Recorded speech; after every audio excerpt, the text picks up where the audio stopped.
The supplies that you're going to need are some witch hazel, a design that you've drawn out or printed, your henna, some scissors, a pen, and cotton pads or cotton balls. So you'll notice your transfer paper has 3 sheets.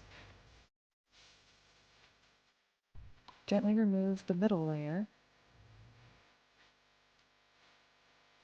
and then set it aside with the thin tissue sheet on top.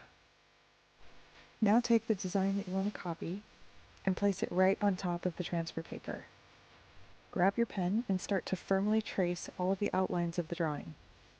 You don't want to press too hard because the tissue paper is pretty delicate and can rip pretty easily. Now you can set your drawing aside, and if you lift up the thin tissue sheet, you can see that the ink was transferred from the bottom ink layer onto the tissue.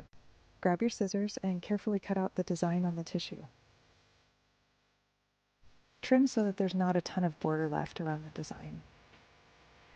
That'll make the next step a lot easier. Now grab your witch hazel and your cotton. Soak the cotton pretty well. And you want to wipe down the whole area that you're going to cover with the design.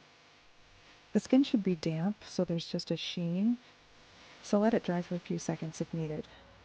Now, with the ink side facing down, carefully place it right onto the wet skin. Press gently, but try to be careful to avoid wrinkling. After about 10 seconds, carefully peel the tissue paper up. Now you have an outline of the design that you can trace with your henna. And don't worry, all of that transfer ink will fade within a day or two. Also keep in mind that drawings don't always translate well to henna, so if you're having any trouble, just leave out some of the tiniest details. And we're done. Easy as that.